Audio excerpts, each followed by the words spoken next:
Assalamualaikum warahmatullahi wabarakatuh. Apa kabarnya anak-anak ibu yang soli dan soliha? Bagaimana kabarnya hari ini? Semoga selalu dalam keadaan sehat walafiat.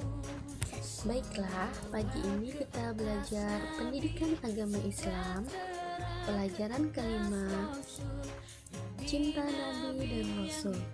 Subtema teladan Nabi Hud alaihissalam. Nabi dan Rasul merupakan utusan Allah Subhanahu wa Ta'ala untuk menyempurnakan akhlak manusia. Salah satunya adalah Nabi Hud alaihissalam. Nabi Hud alaihissalam adalah nabi yang keempat. Ia adalah keturunan dari Sam bin Nuh. Beliau berdakwah kepada kaum Ad, yakni salah satu keturunan Nabi Nuh alaihissalam yang menyebar dan bermukim di daerah pegunungan Al-Ahqaf yang terletak antara Yaman dan Yordania. Kaum Ad dikarunia Allah sebidang wilayah yang subur, sungai mengalir dengan tanaman-tanaman yang senantiasa tumbuh subur.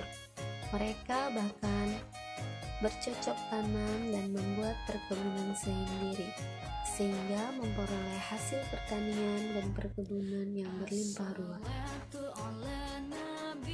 serta binatang ternak yang berkembang baik.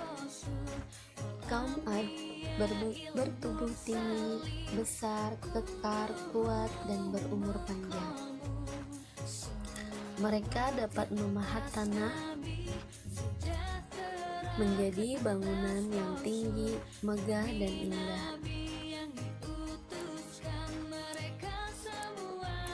Kemuliaan berdasarkan kekayaan dan kekuasaan dan lebih disegani membuat mereka sombong terhadap bangsa-bangsa lainnya. Pada awalnya, kaum Ad beriman kepada Allah Subhanahu wa Ta'ala.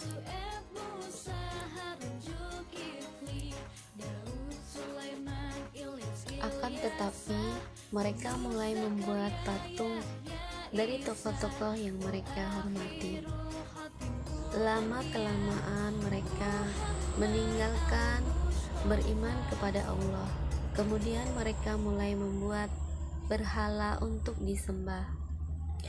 Kemudian Allah Subhanahu wa Ta'ala mengutus Nabi Hud alaihissalam di tengah-tengah kaum tersebut, namun berasal dari keturunan yang soleh dan tidak terpengaruh oleh kemaksiatan.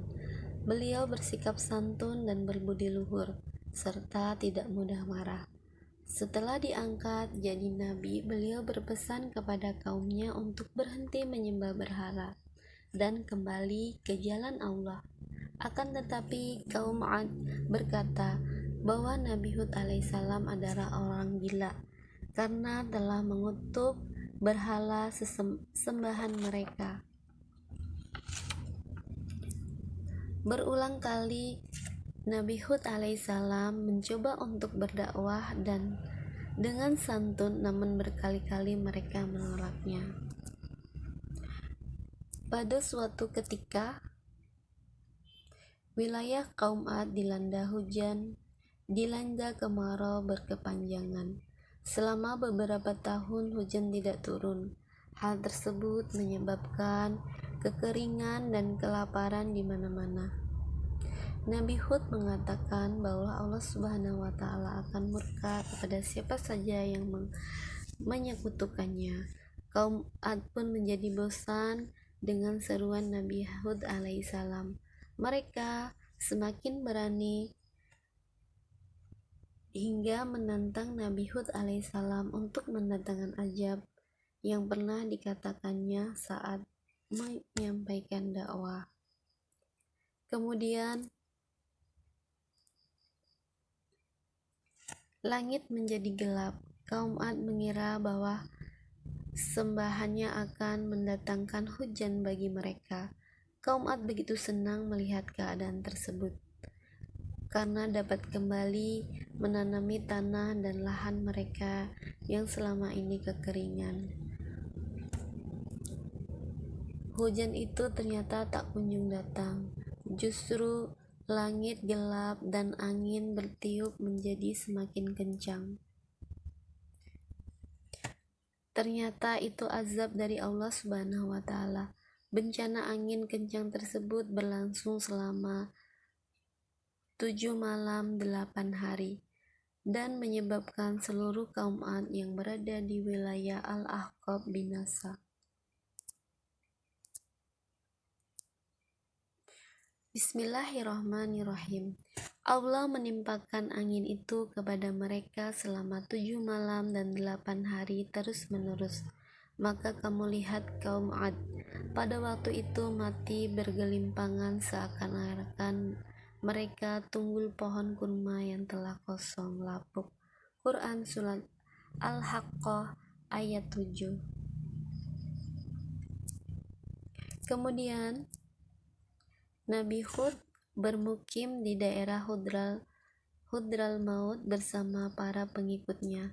Setelah mendapat wahyu dari Allah, beliau hidup tenang di sana bersama para pengikutnya hingga wafat.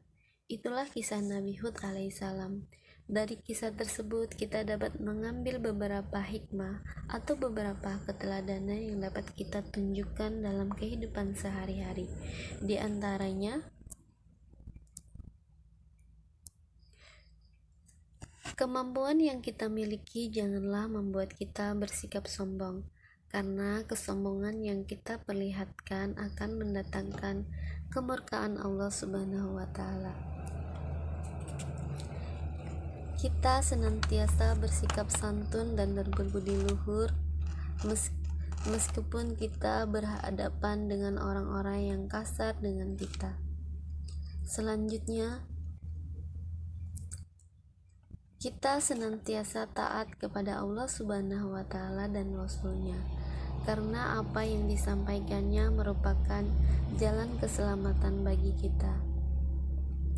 Demikianlah pembelajaran pendidikan agama Islam pada kali ini.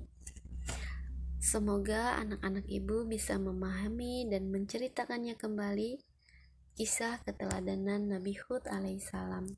Selanjutnya, Bu Guru ada tugas untuk teman-teman, yaitu mengerjakan latihan LKS bagian D halaman 58 sampai 59 dan remedi halaman 60 sampai 61 soal 1 sampai 10.